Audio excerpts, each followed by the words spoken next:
how to double your retirement income by not leaving money in IRAs and 401ks.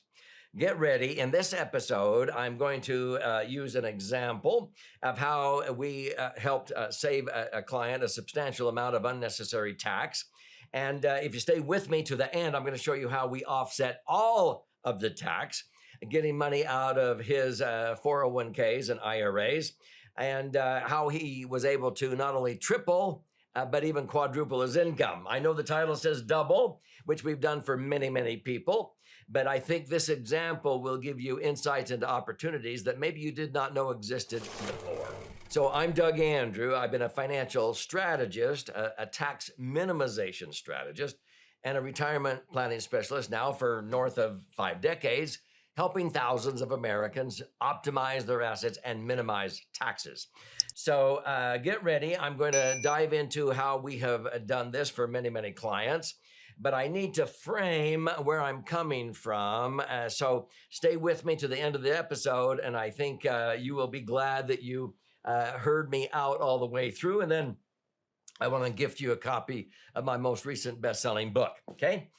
Now, a lot of Americans, when they approach retirement, draw income during their golden years from 1, 2, 3, or maybe all 4 of these general resources. So let's do a little bit deeper dive into these 4. Unfortunately, most Americans, in fact, 91%, have most of their retirement resources accumulated in yet to be taxed IRAs or 401ks invested where? In the market. And they don't realize that Wall Street was not designed to create a stable cash flow. If you ever ask, a stockbroker or Wall Street, when's the best time to sell my stocks or my mutual funds? They will say, never. Okay. Show me taking out an income of 10% a year on my mutual fund portfolio. I'd be shocked if they did, okay? Because they don't want to be sued for you outliving your money if you do that. So they establish what is called a 4% rule that I'll explain here in just a moment. But this is where the majority of Americans are way too top heavy, okay? Now, we have a lot of people that have real estate, and the example I'm going to show you, they had, rental properties, and they rely on maybe rental income from that. Some people rely on what I call the orange bucket. These are guaranteed income coming maybe out of Social Security or an annuity or a school teacher pension, or if you're a police officer or firefighter, you get a pension, right? Here's the most underutilized. It's the tax-free one. Under this, you might have some Roths. You might have municipal bonds. Municipal bonds aren't very popular anymore because a lot of municipalities are filing bankruptcy, and they're not as safe as they used to be, and they are low yielding.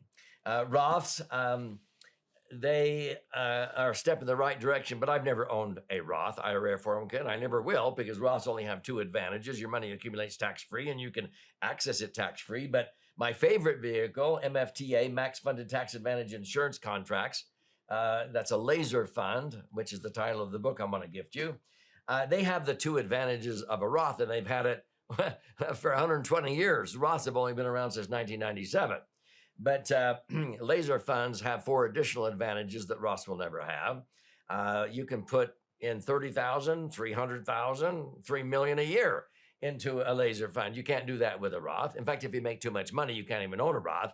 But I can put in money and 30 days later, pull it out. There's no 10% penalty or tax triggered or anything like that. Where a Roth, if you touch the money before age 59 and a half or within the first 5 years, there's a penalty if you do that.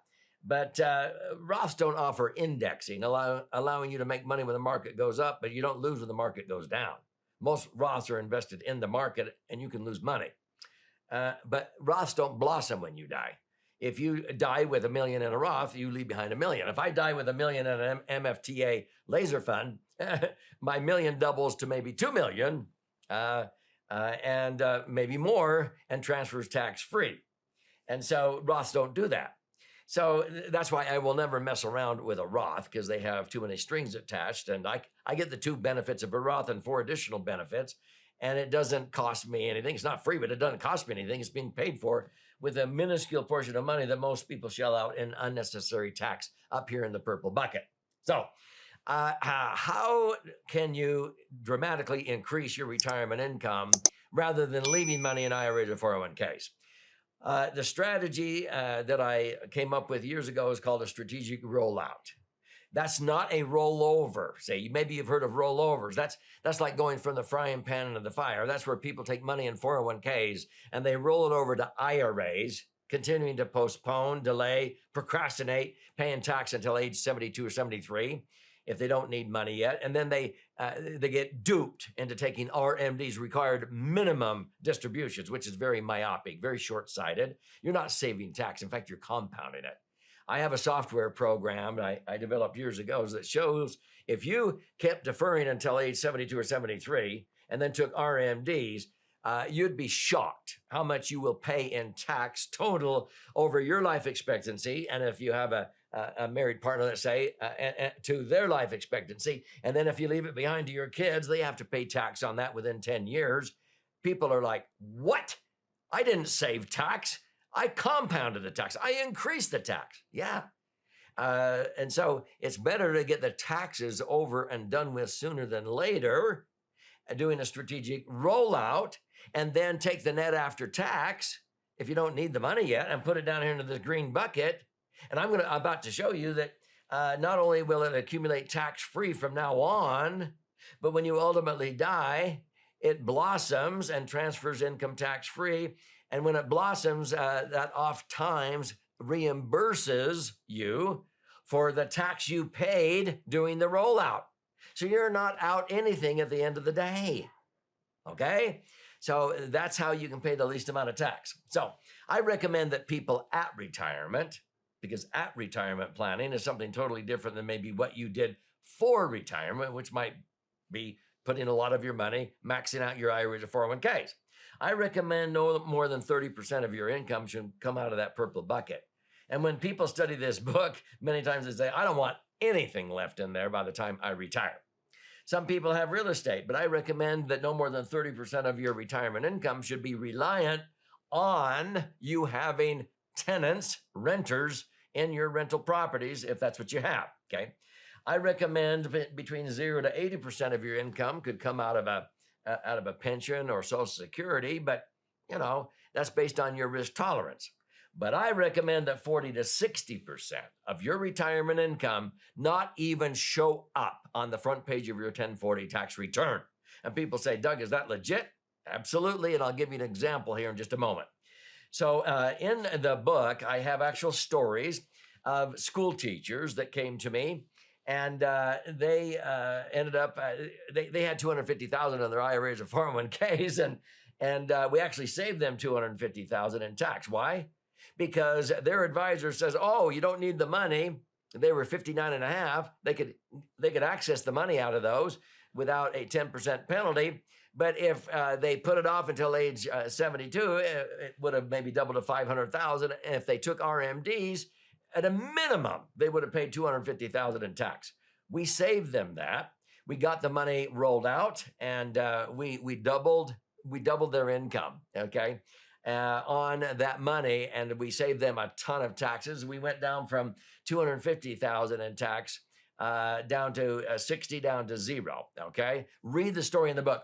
There's also a story of a real estate landlord. I'm going to give you a glimpse of that one, where we ended up quadrupling his income. We saved him $750,000 of unnecessary tax. There's a story in there of a husband and wife, both physicians, that saved $4.6 million in their 401ks and IRAs.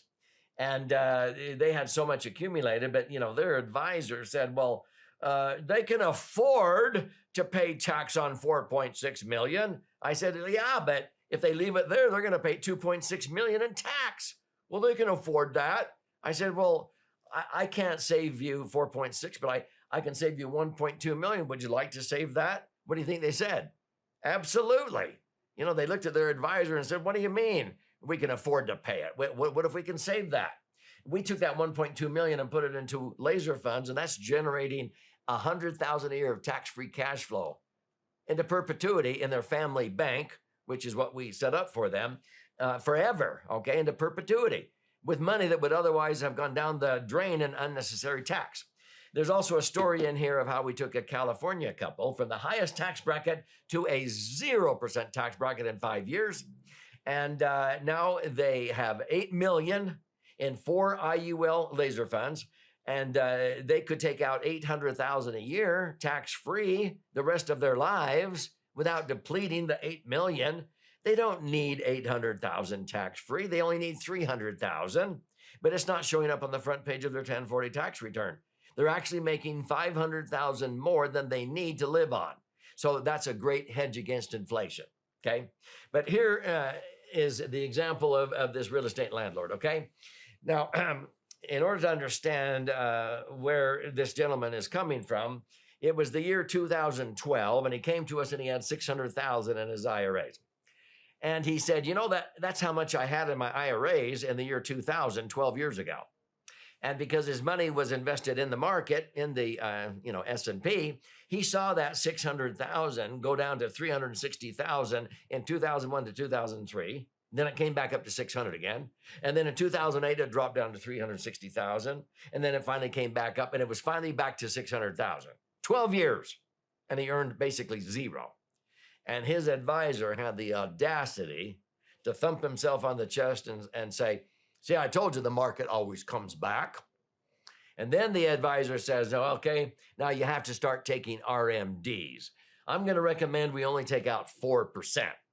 Now, the 4% rule is because the financial services industry realizes, because of Dalbar, who studies investor behavior, that most retirees are only averaging 3.5% on their IRAs or 401ks invested in the market, because this is their serious money. When they are actually retired and they need the income, if they see that 600,000 go down to 360, they panic and they say, sell my shares, and they sell low, and they wait, and then they buy back in high, and so they end up only really averaging 3.5%. And so the financial services industry says, we only want you to pull out 4% a year. If you pull out more than that, you have to sign this waiver that you will not sue us for outliving your money. That's pathetic. Why? 4% on 600,000 is 24,000. I don't accumulate 600,000 to have a measly 24,000, but that's before tax. He was in a 33% tax bracket between federal and state, paying $1,333 on that. Which, see, 24,000 minus 1,333 a month, he's only netting 16,000 to buy gas, groceries, prescriptions, and golf green fees. Okay, and so this is actually the net after tax, because that's 2,000 a month, and he's only netting 16,000, which is under 3% net internal rate of return. That's ridiculous. So we did a strategic rollout. What we did is we repositioned the 600,000 into a vehicle that he was able to keep earning over a 5-year period. He actually earned about 8.25%. Okay, so he actually ended up with 750,000 instead of 600,000 that we rolled out. 750,000 divided by 5 years was 150 grand a year. We pull out 150,000, worst case scenario, and he's in a 33% bracket, and he pays 50. Now, some people say, oh, I don't want to pay the tax. Well, you're going to pay it sooner or later. It'd be better to get it over and done with sooner than later. You're not saving by postponing. So if he pays 50,000 in tax, he nets 100 to put into an IUL laser fund, which is tax-free. That 100,000 goes in compliance with IRS guidelines, so that when he starts taking out income out of the IUL in 5 years, it's totally tax-free. Okay, that's explained in the book. So 100,000 a year for 5 years equals 500,000. That's what he netted after tax. He ended up getting the taxes over and done with at 250. If he would have strung it out, he would have paid tax forever and through the rest of his lifetime. It would have been way more than that. That 500,000 in the IUL, if it just earns 8%, that's 40,000 a year tax-free. We're actually earning 10%. 10% on 500,000 is 50,000. Let me ask you a question. How much more is 50,000 than 16,000? 300% more, 3 times. 50,000 is 3 times more than 16,000, okay? We do this all the time. We didn't just double, we tripled. but we actually quadrupled it. You want to know how? I'm a tax strategist. And so I looked at the rest of his investments and I said, you've got a bunch of rental properties, duplexes, and you've been sending your positive cash flow, your rental income against the mortgages to hurry and pay them off. You're killing your tax deductions. Why do you do that? And you could be making more money than the cost of the mortgage. He goes, oh, that's right. So we went out and refinanced 4 duplexes, each one for $1 million, because that was very, very simple, $1 million max on a non-owner occupied rental income property. So every property, we did 4 of them, okay? He borrowed at 4.5% interest. That's tax deductible. That's $45,000 of interest. He can easily cover that with a portion of the rental income rather than sending it against his old lower mortgage. Why? See, because that's tax deductible. Every $45,000 that now he resurrected as a deduction offsets $45,000 of income, which money out of an IRA or 401k is income. We washed away $45,000 of strategic rollout of that $150,000. Okay. The net cost of this in a 33% bracket, because that's a write-off, he's actually only really paying 3%, because when he writes that off, he's saving $15,000 of unnecessary tax, right? So the net cost of that is 30. On that $1 million that we put into an IUL, he's making 9%. That's 90. How much more is 90 than 30? Don't say 60 or 6. No, it's 300%. Would you hire an employee for $30,000 and made you an extra 90? Would you buy a widget machine for $30,000 and made you an extra 90,000? That's called a 300% return on employment cost or equipment cost. He said, wow, I'm making so much money, I don't know what to do with it all. Now you times that by 4 rental duplexes we did this on. Hello? What was the strategic byproduct that came along for the ride? He was able to get out all $750,000 out of his IRAs and 401ks tax-free. Not $500 after tax. The total $750,000 was tax-free in his IULs. That $750,000 that used to be in 401ks now generating $60,000 to $75,000 a year. How much more $75,000 than the $16,000 he was going to net out of an IRA 401k? We do this all the time. We double, triple, or quadruple people's income versus had he left the money in the 401k with his advisor. Okay? So study these examples. Claim a free copy of my most recent best-selling book. Now, you can buy this on Amazon. If you do, thank you. It's flying off of our warehouse shelves, but Amazon, you can get it for $20 up to $60 plus shipping and handling. If you go to laserfund.com or click on the link below, I simply ask that you contribute a nominal amount towards the shipping and handling, okay? There's no such thing as free lunch. You contribute towards the shipping and handling. I'll cover the rest of that. And then I will pay for the book. I will fire out a hard copy to you via priority mail. And when you're in there claiming your free hard copy, if you like to listen and learn or watch and learn, there's those formats available for your nominal investment for your better learning. And then if you want to talk to an IUL professional, you can schedule an appointment there on that website to talk to an IUL professional to create some illustrations of a properly structured max-funded IUL. Because if you want to implement this, it's imperative you do it with somebody that knows what they're doing. And I've trained and I oversee a handful of IUL professionals that I know how to do it correctly, okay? But when you get into the book, the white covered side is the left brain, about 200 pages, 14 chapters with all the charts and graphs and explanations. If you learn more by stories, you simply flip it over to the orange one. And this is about 100 pages, 12 chapters with 62 actual client stories. And all these stories, the school teachers, the real estate landlord, the physicians, they're in the orange covered side of the book. If you want to use your whole brain, your right brain and your left brain, then read the entire book. But please take advantage of that. It's probably going to be the best nominal investment by simply contributing towards the shipping and handling you've ever made. And I'll gift you the book, okay? And this is about you and your brighter future, how you can perhaps double, triple, or even quadruple your retirement income rather than leaving that money in IRAs or 401ks.